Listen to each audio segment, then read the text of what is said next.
can't. Hey.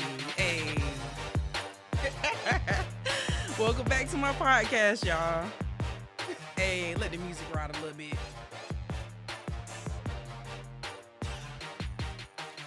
All right, y'all.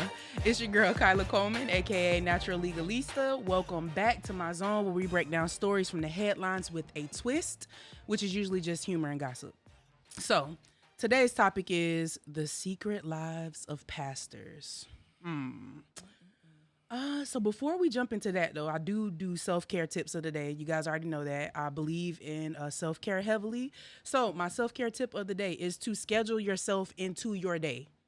That means be deliberate and disciplined about taking time for yourself, even if you have to write your own name on your calendar just to say, hey, I'm going to get a massage today. I'm going to go to the gym. Whatever it is you do, make sure you plan your own self into your day because nobody's going to take more care of you than yourself. So now that we've gotten that out of the way, let me introduce my guest for today, Natalie Jones. Hello. Natalie is like my sister. Okay. We both light skinned. Oh, no. Orange, right. Like the wall. Yes, we blend in very well. Natalie is an intrapreneur, as I said earlier. I don't know what that is, so we're going to roll with it. Community activist. She also believes in providing a safe space for women and young ladies to become their authentic selves. Yes. She's definitely helped me out with that. Even doing this podcast, like following my dreams, period. Do it. You pushed me to that. Push. So actually, you created a documentary about beauty standards for women in the Black community. Yes, I What's did. the name of it? More Than What You See. Where can we watch it? YouTube. At YouTube. I tried to rhyme with More Than What You See. Because you a rapper. I am. You a rapper. I am aspiring. Aspiring rapper. You are also a wife and a mother of two awesome young ladies. Which is why I have these glasses on so you won't see my bags. Yeah. My Oh eyes. my God. So sleepy all the time. Are the glasses prescription, child? No. Okay. No, they're Okay. plastic. Okay. It's a statement that I'm making. I'm here for it. So I gave you a little brief introduction, but is there anything that you would like to say about yourself? Oh, I'm here for it. Let's go. I'm here for it. All right, then. Okay. So the way I do my podcast is I'm going to present a story to you. Okay. You can jump in at any time with any commentary you might have. All right. Whatever you do, just give your true reaction, your true feelings on things, and we'll just move forward from there. Okay, let's do it. All right, let's jump into the first and only story for today. Let's go ahead. Tragic story too. Very tragic. Let me set the tone though. This actually took place in Orlando, where we're shooting this podcast now. Not in this building, but just in the city. Okay, Or that's did important to me. It could have happened here. I can't do crime scenes. Okay, so we're not in the crime scene. Okay. We're not. But let's go ahead and play that news clip real quick, like. All right, let me get that one up here. You already taking it in. I'm just ready. Earlier today, police are calling the shooting a calculated crime. News 6's Mark Lehman has an update on the investigation. During an update with the Orlando police, investigators say they were able to arrest the suspect in yesterday's shooting without any further violence. As that man now faces first-degree murder charges in the killing of his wife. We're learning more about his background and a previous run-in with officers. Her family was understandably very shaken and distraught. Detectives say it was a calculated crime that happened quickly outside the Navy Federal Credit Union on Tuesday. As Barbara Tommey was arriving for work in the morning, Orlando police say her estranged husband, Sylvester Ofori, fatally shot her several times. They were going through a divorce, and they were estranged for approximately 3 months. Investigators wouldn't elaborate about any warning signs that might have led up to the violence, but court records show a fight between the couple in 2016, something that resulted in resisting arrest charges for Ofori that were later dropped. That was his only arrest in Orange County until yesterday. Someone committed a heinous act of violence towards a loved one, and there's unfortunately no excuse for that. Police also say they learned Ofori is a pastor at Floodgates of Heaven Ministries in Orlando. But he did have a pretty big online following, yes. He speaks to his followers and called himself a prophet, and his followers called him prophet. The church sitting empty today. Meanwhile, Ofori is being held without bond on a charge of first-degree murder with a firearm. Tragic events happen all the time with people that are looked up to and idolized, and it's unfortunate, it's tragic, and this is what we're dealing with now.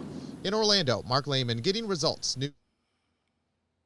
Thoughts? Wow. He was a pastor? Pastor. He was a pastor. Self-proclaimed prophet. Do prophets kill like this? Not since the Old Testament. I don't know. I don't think they did in Yeah. the Old Testament either. No, they shouldn't be killing that. He's not well in the head. It's obvious. It's very obvious. We gonna get to that too. So you're diagnosing some stuff that I think you'll learn even more about. And you took your glasses off, so I know Yeah, that was just. Get that was too serious now, much. right? Yeah. it is. I just want to give you guys a little bit of background information on the parties in this case. I also want to say too, because it happened here in Orlando and I have access to the database here, I was able to look at some court documents, the police report that they were talking about from 2016, as well as the progress of this case so far. So this murder happened September 8th of last year, 2020.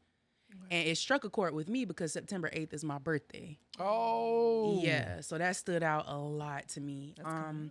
So background info, it is coming up. It is background info. Can we put a picture of Miss Barbara? Absolutely. She's beautiful. When I saw that, Gorgeous. I was like, not that it should matter, but she's gorgeous. Yeah, she is gorgeous. At the time of her death, she was 27 years old. She was born in 1993. The parties had gotten married on September 15th, 2015, so he killed her shy of their 5th wedding anniversary. Some background on him. As you guys saw, he was a pastor at a church called Floodgates of Heaven. He's a self-proclaimed prophet. He's from Ghana, and at the time of him committing this murder, he was 35 years old. Self-proclaimed. Yeah, what do you mean, like, aren't all the prophets self-proclaimed? You know, I don't know. You're really in the church, so it's Well, I wouldn't say I'm really in the church, but I'm really into God. God. There's different denominations and rules and stuff like that. It's a culture, it's a complicated culture, but it's frowned against that a prophet just stands up and says that they are sent and nobody's speaking for them.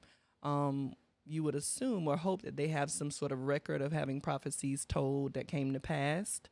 By other people? About other people. But the thing is, these days on social media, people believe anything they see online and won't check to see your history, Right, the credentials. anything like that. I actually was trying to find him online, and I think things might be a little skewed because this case has come out. But what they were saying is that he had a lot of followers, and people really did believe in him. I was not able to really find much on Instagram. I looked, and he had about 3,000 something, which, for all intents and purposes, for Instagram is not that much if you're really really big. Right. So I don't know.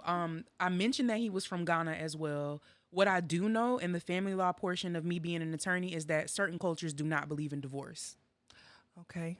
Well, And the only way to exit a marriage is if you die. Oh, so like the mafia? Basically. dang, that's blood- like the Crips. Blood Yeah. in, blood out. Yeah. I had a person, I don't know which place in Africa she came from specifically, but she had called me about domestic violence. This guy was, beating her and everything like that. And she was asking me for advice to stay. And I was like, I can't ethically, advise you to stay in something that could cost you your life. Of course. And then yeah. that's when she explained to me that part of her culture was she cannot get a divorce.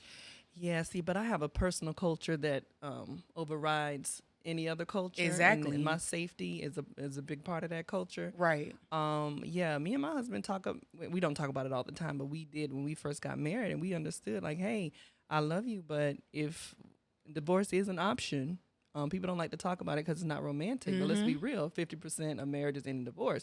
So it's an option and we said that if there's anything that you do or I do that keeps us from our purpose in God, then we're going to have to part ways, and we agreed to that. That's real. And when people know that you can leave, they behave better. Really? I mean, because they know that there's the opportunity that you're not going to be able to get that person back if you Yeah. behave a certain way. Yeah. Also, just like you, the lady who I was speaking to on the phone, I let her know, hey, maybe in your culture that might be acceptable, but you're here in the United States and certain Yeah. things are not acceptable, and that is a crime what he is doing to you. But that's pretty sad though. Culture don't own you. Doesn't. I did want to ask you this though, because I know for a fact you are a Christian, you believe in God, that's your thing. That's my thing. You keep me in line. 100. Are there things in the Bible that would allow for a divorce? Certain actions. Well, I think in the Bible it talks about adultery being one of those. I know Jesus talked about that. I think I read that a couple of days ago. I read sometimes. Hey, which version? Because that's important. I'm an NLT, because Okay. I want to understand what I'm saying. That's The the these and new- thous kind of throw me a little bit because Oh, I'm not English. So you're not a King James person. Not, and I will read it. All the word is good, but if I really want to understand it, that in New Living Translation works for me. But yeah, I know adultery is one way that Jesus spoke about. If you divorce your wife, because of adultery, so it was mentioned. That doesn't go to say that you can't get divorced for any other reason, but that was one that was like, we understand if you get divorced for this reason, but you can also stay if someone commits adultery. It's just up to you. It just gives you that caveat. If you want to leave after that, you can. Yeah, and the thing is, in my faith, in Christianity, with Jesus, we have grace. And it's understood that, people do things.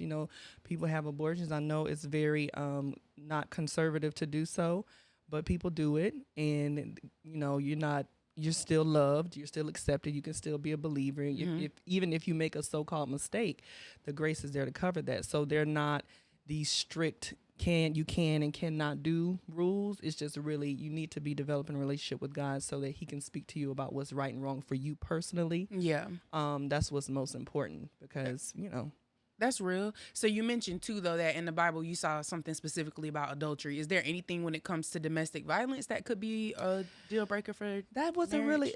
really spoken on in the Bible from what I saw. Again, this is a really old book, and in culture, a lot of culture has changed since then.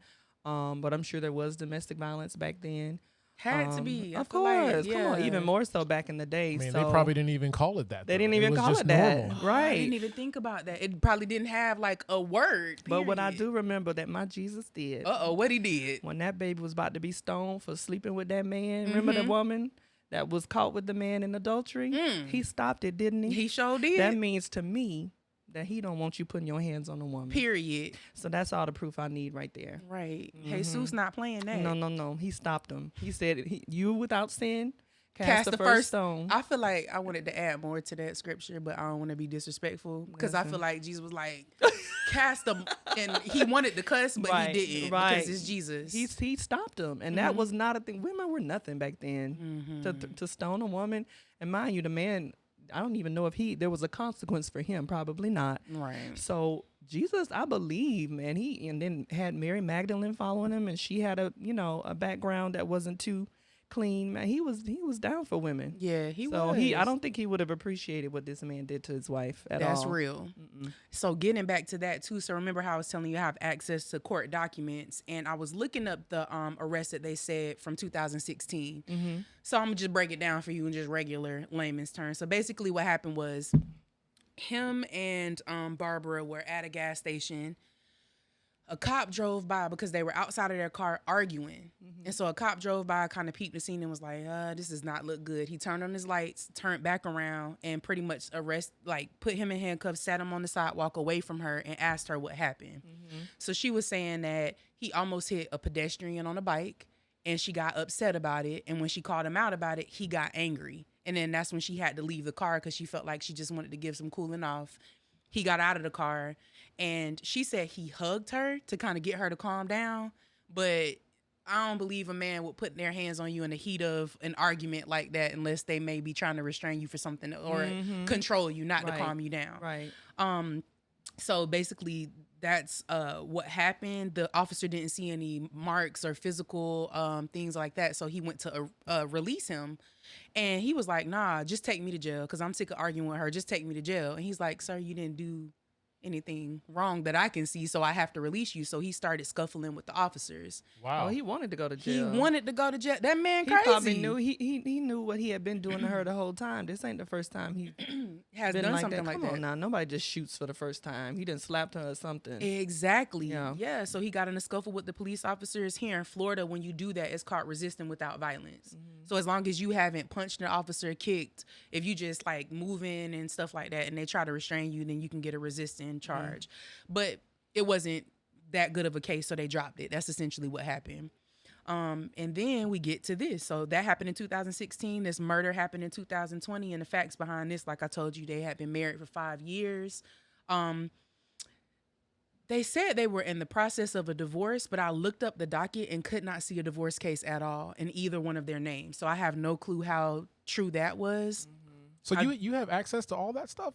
Yeah, y'all can look it up too. Yeah, I want you to look Orlando's it up for really. me. I can I'm look it just up for gonna y'all. Ask you. Yeah, Orlando's really good when it comes to public information. Yeah. Also, there's a place in the courthouse. If you can't find documents online, you can go to the courthouse and access any case. Okay. And that's just anybody. Anybody, you can if you got the case number, you can go down there, or you got their first and last name, you can go down to the courthouse. There is a room specifically where you can like research on their computers. That's so tempting. That's Wow. interesting. Yeah, you want to be nosy? That's the place to be nosy. I want to say something about this. We in the process of going through a divorce thing. Yes. Let me explain to you what my process would be if I was going through a divorce. I would not be living with the person that I'm about. She wasn't. Divorcing. Okay. She wasn't, and we have some more clips about Okay, that. good. So they had been separated, like the officer said, for about 3 months. Okay. So she was living with another family member, but she would go back and forth to the marital home if she needed to pick up some stuff. Okay. And the reason why she was getting a divorce possibly is because her family had convinced her to do so. Good. Like you mentioned, there was a history of domestic violence privately, just nothing that was reported publicly. Actually, let's jump into the next clip because he had done something the day before this murder took place that was really chilling. Let's just play a snippet of this portion. No. No, it's not okay, Barbara. It's not okay. You cannot defend him. It's not okay. Do you see what he just did? No, Barbara. No, Barbara. I'm tired. That's actually her No, brother. I'm tired of you. Okay. No, absolutely not. Do you? I know that. I understand. I get it. I'm not going to find them up. We are not going to find them now. I came in here and I told you sit back. I told you we are not. So that's her husband on the ground? Yes, Okay. that's her brother that came to their house. She got good people Yeah, in her family. No. You started this. he had to You're gonna go restrain the other him. room and you're not going to come out. Barbara, what about that one? Fuck you up. I'm telling you. I'll Barbara, fuck that you up. folder. Get up and go to your fucking room. No. Can we stop it right there? Yeah.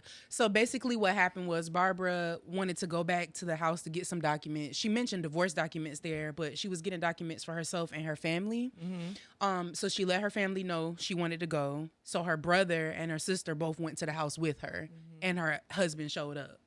So when her heart is husband beating showed so fast I right know. now watching that. When her husband showed up, you know, he started acting crazy, and that's when her brother restrained him, and you saw physically fighting him too. Let's jump into that next clip. All right. So this is on a loop, so I'm waiting for it to start back over. Yeah, okay. It's on infinite loop. No. Barbara, stop that. Tanya. You don't play with threats like this. All right. Jen, I'm calling the cops. It should No, be no, no, no. You don't play with threats. It's going to Please call restart. the cops. Okay. It should escalate. He's threatening you in front of me. He said he's going to kill you. What are you waiting for? What are you waiting for? All right, just make sure it's there so we can go. If that's it, let's go. Let's just get the hell out of here. Is it it? Yeah. Okay. Make sure it's. Let's get out of here. We ain't coming here no more, Barbara. You lost all. You heard what he said? It's a- You are a pastor. Okay, this is the beginning. You don't know whether you are not you are a pastor, my friend. Get the fuck out of here before I fuck you up.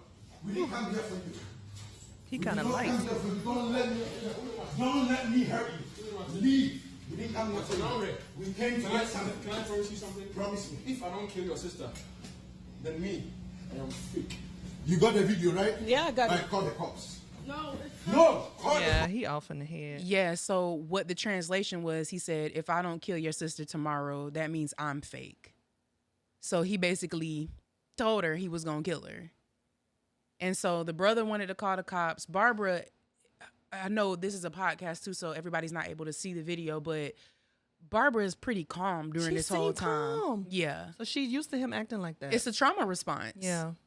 So 'Cause she's used to it. I'll keep Yeah. pinching my teeth. Yeah, I'm angry. Yeah, I'm a little Because we know triggered what right now. happened. yeah. You know what I'm saying? And this was literally the day before. So, Wow. it's just crazy. Everybody that say they're a pastor was not called by God. Everybody that says they're anything, you gotta check people. Exactly. You have to check people, and this is triggering for me because I know how naive people can be because somebody has a title, and you really can just come out here and say that you're anything, and if you're convincing enough, people will follow you. Right. And people don't do their research. I mean, At all. I tell everybody I'm a podcast doctor. Well, you are a good at what you podcast do. Yeah, doctor. you done proved yourself You've at this proven point. that. Yeah. But you got to check people's lives before you start following them. Take your time Exactly. and pray about it. But don't just, oh, he's so charismatic and he's saying stuff that I like. So what? Sometimes those are the most dangerous Come on ones. now. Yeah. You can say it even louder. Yeah. I didn't hear you. Go ahead and say that. I said Trump. Oh, okay. You gonna whisper it this time. Yeah, I mean, some people are just naturally charismatic. By the way, so was the devil. Yep. But you know, they know how to say things that make people feel, you know, moved emotionally. Mm-hmm. And your emotion and your spirit are two different things. Mm-hmm. And the Bible says, try the spirit by the spirit. But he was very comfortable in that behavior. He was confident. He didn't care that the camera was there. Mm-hmm. And to me, whenever you're looking at cases of domestic violence, a lot of times only a man can check a man. Yeah. So like how her brother came to the house and was beating Sylvester up. Like, bro, don't try that with me and my sister. I'm surprised he stopped. Right, because it looked like he man. wanted to kill Yeah, him. yeah. Yeah. And the clip didn't show this portion, but basically the pastor had said that his wife was a witch. And one of the things that they said they believed she was going to get a divorce for is because he was going further and further to the extreme of Christianity, where it was bordering on the line of just, you know, being in a cult of some sort. Yeah, and I don't like the term extreme Christianity because what they're describing is not Christianity. And I know they tag it like there's an extreme version, then there's a laid back version. No, the word of God makes it clear what it should be. Exactly. And if you're not doing that, then you're not Then it's not. I don't care if you call yourself a Christian, you're just not. That's know? real. So I don't believe in extreme Christianity. I believe there are people who understand the Bible and follow it and people who don't. True. And some people are just more prone to or drawn to extreme behaviors, and that has nothing to do with what it is we're supposed to be doing. That's true. But this makes me think of like the love of a brother. This makes me think of my grandma who passed away, who her husband was abusive against her, right? And her brother, we call him Uncle Dunk.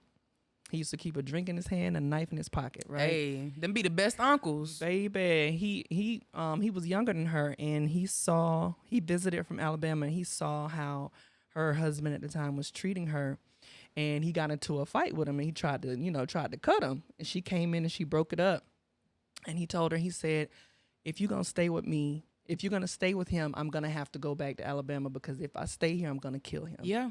And he meant it. And she didn't want to leave. So he said, okay, well, I'm going to go back home, but you need to go. I hate abusers. Yeah, cowards. Why do you?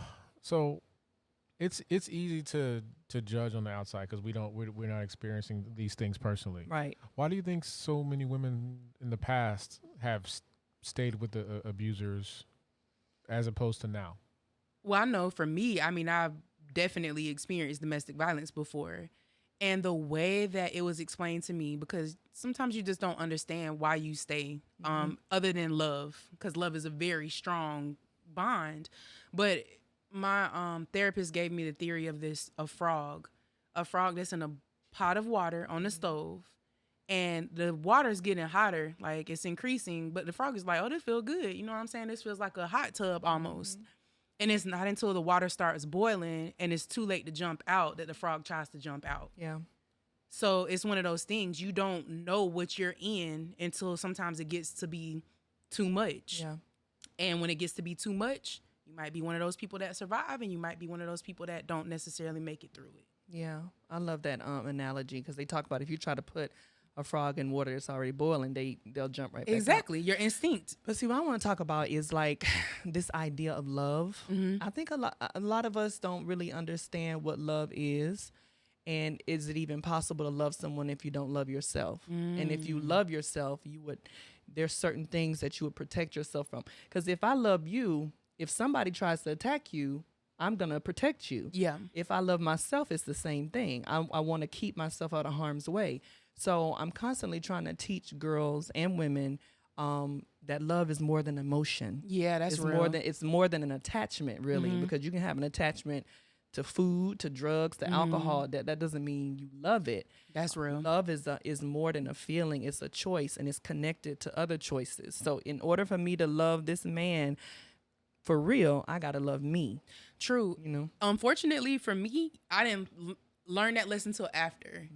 Now, if I see a red flag, I'm out because my therapist says red flags don't change colors. So I'm not even trying to be in that situation anymore. But I'm grateful that I learned and was alive. Yeah, you know? absolutely. A lot of women. I'm so protective of women because we're so open and we have the ability to connect emotionally and nurture. We have that nurturing thing that makes it hard for us to let people go when we care about them. We see they have a problem. We want to fix it. Yeah. But we can't fix it. That's real. That some fixing needs to be done professionally. And I can support you as a friend on the outside until you're ready to be this close to me. Because you can't want better for somebody than they want for themselves. No.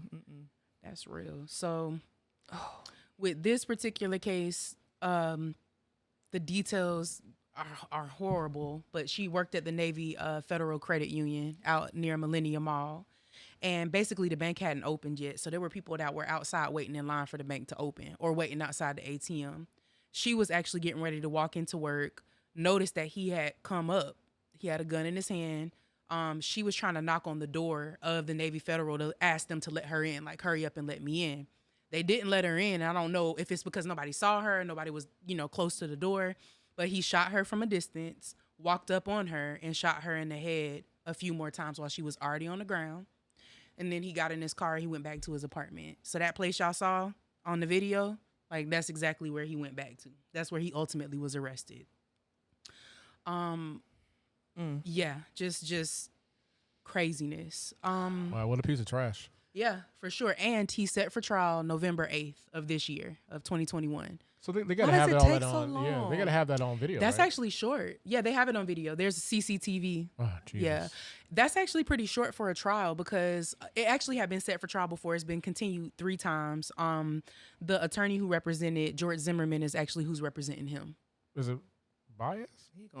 Mark O'Mara. Oh, okay. Yeah. What's wrong with him? But go, okay. Yeah, so it's just, I honestly, as an attorney, don't know what their theory of defense can be for this other than maybe somebody just having a mental snap or something like that. So as a criminal defense attorney, when you see guys like Mark O'Mara or Jose Baez, like, what do you think about those guys? I've gotten in trouble for this before. So I've done correspondence on national TV networks before, and I've actually been in the same room with Mark O'Mara. I've been commenting on the case, and he's been agreeing with me side by side, stating that he agrees with me on things. He is a brilliant attorney. I'm sure. Brilliant attorney. I'm very, what would you call it? I respect what he does, but I hate the ethics of it because I wouldn't do it. I wouldn't represent people who are like this. But you clearly see the video. This dude he killed her in cold blood witnesses and all that. So and what bothers me is that he's actually been charged with 2nd-degree murder. That means that it's a depraved mind when you kill somebody. So 1st degree is premeditated, right? But the video, that's premeditated. The video exactly. He said, "I'm going to kill you tomorrow." Was it automatically 1st degree and then they dropped it? It was automatically 1st degree, and then I think maybe the prosecutors got a little bit scared, like maybe we're over prosecuting the case. We know we can for sure do a 2nd degree because depraved mind, you killing somebody in front of a whole bunch of people, standing over her body and shooting her again. We can clearly prove this one, but premeditation we might not necessarily be able to. Right? I don't know. If this is what I'm saying, if video is not proof, because it was a black woman. Call a spade a spade. That's true. That's true. You know what I'm saying? Like, what is proof? If video of you saying I'm going to do this is not proof of premeditation. Listen, guys. So we talking about Mark O'Mara, right? We know this is the same person where we had proof with George Zimmerman killing Trayvon Martin, and we thought we had a sealed, case there. So I think prosecutors are just really trying to be Trump tight when it comes to having all their ducks in a row with this. This is why people take the law into their own hands. So yeah, for sure, I understand that. When you say they have all their ducks in a row, honestly, it's fear that they'll lose. Exactly. It's not they want to have because they have it open and shut. They're just scared that they won't get it. Yeah, and that's the thing though. I mean, as a trial attorney, some cases that you think, oh man, I got this in the bag, I'm gonna win this. You don't. In some cases, when you're like, man, I'm not about to win this, and you win. So you really don't know what jurors you're going to get. You guys have common sense. Mm-hmm. We talking about people that come from different backgrounds and you only get one shot at it. So if you try them at 1st degree and you lose the whole thing. It's crap. Yeah. Y'all know double jeopardy, right? You cannot charge a person twice. So murder is murder. You charge them whether it's 1st degree, 2nd degree. If you charge them with murder, you cannot come back again and do that. Unless there was like a hung jury or something, then you can come back and try the case or like again. A mistrial. Yeah. Mistrial. But I mean, the penalty when it comes to second-degree murder is still life. That's the maximum that you can get. So it's still going to be justice if he does, get found guilty of it. But it's just, it's one of those things. What the difference is as far as the punishment for first degree. Yeah, first degree, the highest you can get is the death penalty there, and but you can still get life. Okay. Yeah, second degree, you're still looking at life, but not the minimum. I think it's minimum about roughly 16 years. Does the New Testament still talk about eye for an eye?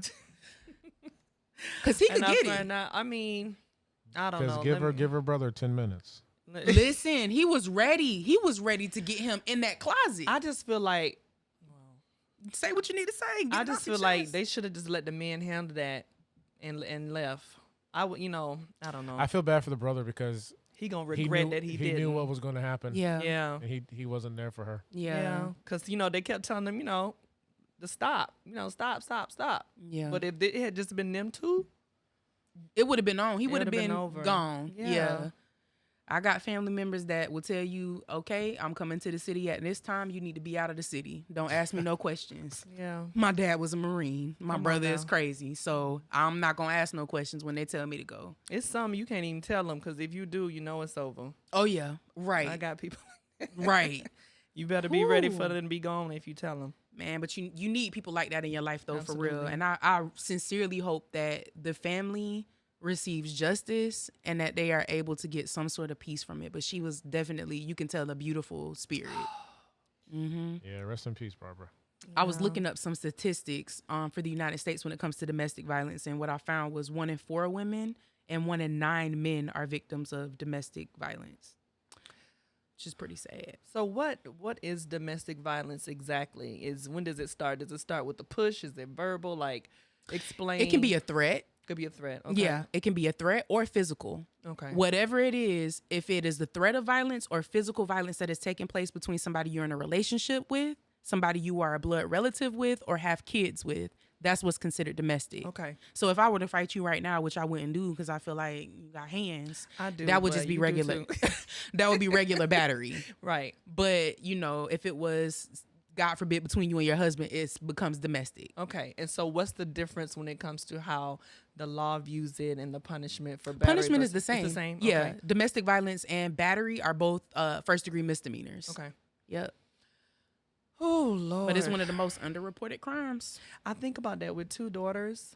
I think about their relationships, the kind of relationships they're going to have. And it's so important to me. Like, I want them to be on the hip the game. I want them to understand how to manage their emotions and their feelings and understand. I know you feel attached to this person, but pay attention to their character. And if you feel at any time that you're afraid, I don't care where you are, you let me know and we can have a signal. You just come get me. Yep.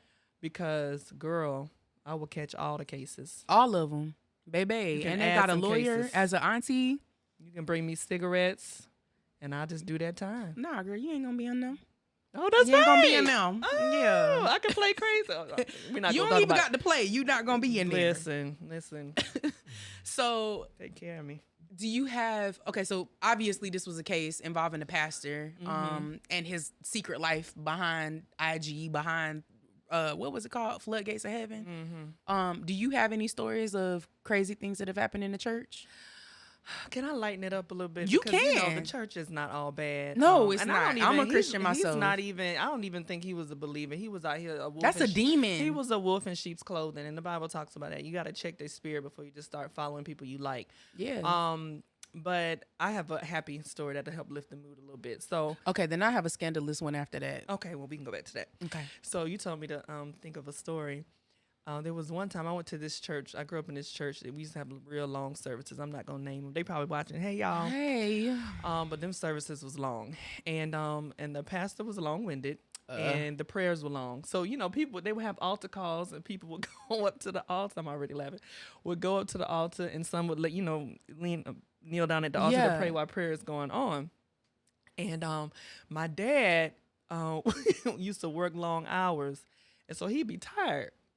So he went up there. It was this little partition. Natalie. It was an altar. Let me finish my story. It was an altar, and then there was a little wall, and it was a little piece of the altar that led into the music pit. So he was on that side, right? Oh, God. And so they did this long prayer, And everybody was knelt down, and she said, amen. Everybody got up, and I remember thinking, where my daddy? And then I said, did he hear them say amen? And then I heard snoring. My daddy snored like me. Oh, my God. Me and my daddy snoring. It's a video on Facebook of my baby picking at me and my daddy for snoring. I heard a little growl, and I was like, oh, my daddy. And so look, after a while, I saw his little head pick up, and he looked and saw wasn't nobody else on the altar. Why ain't nobody? She had already, because, Negroes ain't going to help you. And so she had already started preaching and stuff, and I'm sitting here like, Lord, help my daddy. And he picked up a little bit and went back down. I could see he was trying to figure out how he was going to play this off. So so after a while, he got up like he was just in the spirit and walked back to his, like he was having a special moment with God and just walked back to his seat. But everybody knew he was sleeping. Like, you was snoring. Don't try to act like you was having a special moment with Jesus. How did he get over that? Well, he didn't care. Oh, my goodness. He was laughing. I think he went on home after that. I was like, obviously, you need to go to bed. Yes. He was like, I was praying at first, but, You got good to him. It got good to him. Them long prayers. That is funny. Oof. And look, charisma. Bishop Don Juan was a pastor for a few. You know what I'm saying? The pimp? Yes. And let me tell you something. God. Pimps got game. They good with words, They are. right? So for a minute, you watch American Pimp, the documentary. I'm obsessed with the pimp, a prostitute. You put me on situation. to Yeah, that. it's very, very interesting to me. But in that documentary, American Pimp, he talked about for a minute he felt like the Lord had called him to preach, and he pastored a church for a good 5 years. People went there to the church and paid, and then he quit. Now he back to pimp. This is the thing. People need to think. And see, Christians feel like, some Christians feel like because you're so deep in spiritual, you're not supposed to think. And some people encourage that. Any leader that encourages you not to think, you need to run like you ain't never run before. That part. Because there's a part in the Bible where even Jesus asked the disciples, what do you think of me? God gave you a mind for a reason. It's to be renewed, but it's not to be turned off. That part. And if Jesus saying, yo, what y'all think about me? Right. And the pastor not saying that same thing or taking that into consideration, we need to move on. Come on. Now I want to tell a story. Now this is one where the pastor did the right thing. Come on, and pastor. somebody did the wrong, because I don't want y'all thinking that pastors are all bad. The real pastors, the one that God's called, everybody has flaws, but they're not out here killing people. Right. Okay. So Or sleeping with members of the right. congregation. They should not be doing that. So here's the thing. Women are attracted to pastors. Some women. I'm not meaning, but some women find it's the power of being a leader. Okay, men who have leadership positions are attractive to women. They respect them. It's just something that like women Denzel. look for. Denzel. You're trying to find a way to throw Denzel in there. Yes. Any man that has any sort of leadership or power or status is attractive to women. That's why men work so hard to get status. That's real. Okay, so this was a pastor. He was a good one. He had gotten married. And the lady, there was a lady who hadn't been to church in a while, and she had called the church and said she wasn't feeling well and she needed him to come and check on her and like pray for her. And he said he felt in his spirit that he needed to take his wife with him. Yeah. So he did. They got to the lady's house. He didn't tell her he was bringing them. They got to the lady's house. It was at night. The door was a little cracked. He knocked on the door and she said, come on in. He said the spirit told him, send your wife in. So he sent his wife in. And when his wife went in, that baby was on the bed, naked, spread eagle. Ma'am. Now, I don't know if the first lady handled that. She should have. I don't know if she did, but I know that was the point for the pastor. He did the right thing. He did. They don't always do. They get tested sometime now. Talking about you need prayer. Ma'am, Miss Jerry, don't nobody want to see that. Miss Jerry. Wow. She said, I need you to lay hands. Yeah. Ugh. And he said, my wife will lay the hands. Go ahead, baby. Yeah, go ahead. I hope them she hands. did. And I hope she did. Baby. You ever been beat up naked? That got to hurt. No. Ain't no, listen, nothing block. It's straight on skin. Right. And she was probably right out the shower, hopefully. So she's like slippery. If she was a responsible one. Yeah, because you need to get If she that was together. a classy, I'm not going to say the word. Hopefully she took a shower and she might have been a little damp. She probably had baby oil on it too. Baby oil and fragrances and candles, and get punched in your face while you looking sexy. That's not what she wanted to happen. Bless her heart. Well, she never came back to the church after that. Good. I hope God kicked her out himself. All right. Well, that's what we got on the church today. So we're gonna go ahead and move on to the next segment, which is the Big Subpoena Moment. That's where I'm calling somebody out for doing some foolishness. Let's do it. You like that picture right there? I love it. Come on, the Big Subpoena Moment. Big subpoena. I can't wait till I have it. I did that in my church voice. That's my old lady church. The Big Subpoena. Yeah. Not your mouth moving like Well, that. girl, that's the Baptist one. I can't. Oh, you got it on camera? Subpoena. Okay. We're going to have to play that for that segment. All right. So I'm calling out the people who hate on Lizzo. Do you know who Lizzo is? Yes, I do. Can we get a picture of my gorgeous girl? Hey, boo. So this is actually from her latest video called Rumors. Okay. Have you heard that song yet? No, I'm so lame. I don't listen to anything. Tell That's me about okay. it. So basically, Lizzo got pissed off and was like, yo, I'm addressing every single rumor that y'all said that I've been a part of. Yes, I slept with this man. Yes, I did this, and that. And you know it's a joke. She didn't do half the stuff that they rumored her to do. But she made that song. She was so proud of it. She did it with Cardi B. Super proud of the song. And of course, like that first picture, Lizzo, I feel like is a nudist almost. Yeah. So people are body shaming her. People were talking about the video, talking about her to the point where she got on Instagram and broke down and started crying. No. Yeah. And so other celebrities came to her rescue, like Cardi B, Offset, I think a few other people too, that basically saying like, yo, don't let them phase you. You doing your thing if you have haters. But I'm sick of them. And now I'm trying to figure out what the root of the problem is. Is it that big women are not allowed to have confidence? Yes. Well, dang. Okay, Yeah, so that's what I gotta was be thought. it. That's what I thought Because too. I mean, there are other. I was gonna say it could be the black thing, but no, because there are other black women that be butt naked and everybody cool with that. Right? Exactly. So it has to be that, and so I don't like that. Me either, because I'm a woman of a certain size, and I am also a nudist too. If I am home, I have zero clothes on. Listen, it's hot. We in Florida. Ain't nobody trying to have all them You clothes gotta on. let that thing ventilate. Exactly. The good ones get hot. I'm naked now. There's no camera on me, so I mean. But I'm just saying, and the thing I like about Lizzo, I'm gonna say this, is I feel like when you are a big girl, they want you to have a certain body type, right? So if you a big girl, you gotta have big boobs, you have to have a big butt. Lizzo don't have either. I don't have either. I mean, I know how to buy a good push-up bra, and I know how to buy some tights that might make it look like I got a little tootsie back there, but I don't got nothing. Right. So I'm like, finally somebody who I can look up to. Y'all tearing her down for what? Cause she's free? That's it. Yeah. Look at her. That's my dog. She's beautiful. She's beautiful. She what she's doing is she is the beginning of a movement, and she's making a statement about big girl beauty. Yes. And she's pushing against a lot by herself. Yeah. And so she's gonna take a lot of shots for the big girls. What needs to happen is the big girls need to back her up. And we are. Okay. But you know what I don't like is other big girls that talk about Lizzo. Because they might not necessarily be comfortable in their own skin. I hate that. Oh, that happening? Yeah, that's happening. Can I tell y'all something? Yeah. Okay. So I'm turning 33 this year. Okay, stop acting like that's old. And it's not. It's my Jesus year. Okay. And I decided to fly out to Cali for my birthday. I bought first class tickets. This is my first time being in first class ever on purpose. From to California, Los Angeles specifically. So I Googled Lizzo to see like where she lives. Okay. And I heard she lives in Cali. So I messaged her on IG. You did? And was like, hey Lizzo, I'm gonna be in Cali. I look up to you. Can I meet you? She ain't respond. Okay. But I still put it out there. You know what I'm saying? So Lizzo, if you're watching this podcast or listening to the podcast, please respond to my DM because I really love you. I thought you was gonna say you were gonna go to a nude beach. I want to, but Would you know it's you? one right up the road in Tampa. But what kind? Is it clean? I don't know. Beach is not clean. Well, if you naked, you want it to be clean. I'm just having my little towel. That is on my list of 300 things to do, is to go to a nude beach and fully participate. I feel like it would feel real good on your skin. Just the sun, like all over your body. Oh, then you don't got to worry about tan Till lines. it get hot. Till it get really hot. Then you're gonna be like a know. sausage. All right, so then if I go in Florida, I probably would have to go like around September, Yeah, October. we get it a little cooler. Yeah. That's my story about Lizzo. Y'all got some more commentary on that? Y'all good? I hope she responds back to my DM for real because I really like her. I just believe women should love themselves.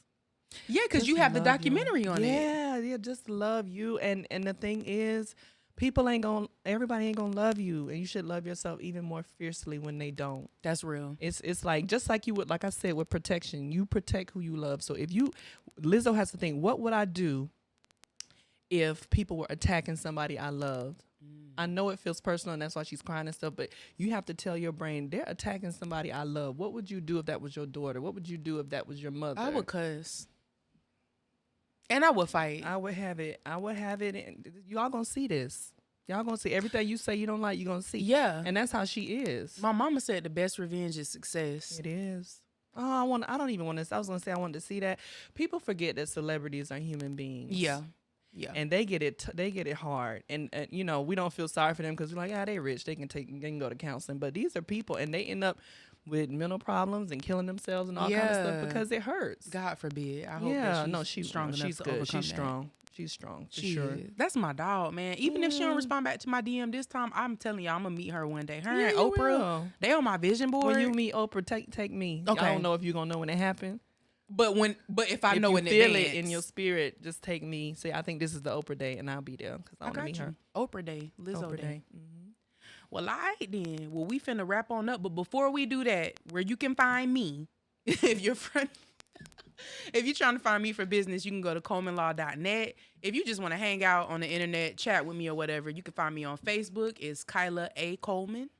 If you want to find me on Instagram, it is Kai_LYFE, pronounced Kai Life. Come hang out with me. And where can the people find you, ma'am? Oh man, I'm clicking it up at this point in my life. So you can find everything that I do with the Click, the Community Life Improvement Center. That's my at Click Nation is my social media tag. Is that what we call it? I think that's what the young people saying. Yeah, I'm not young. And then we have the clickhouse.org. That's www.theclick, no K, C-L-I-C, yes, house.org. That's right. Mm-hmm. Well, the music finna take us on out, and we finna ride out. Wait, before we do that, can you do the subpoena again? Subpoena! Well, I put a little growl in there. That hurt my throat. All right, here go the music. Cause we rappers. Hey.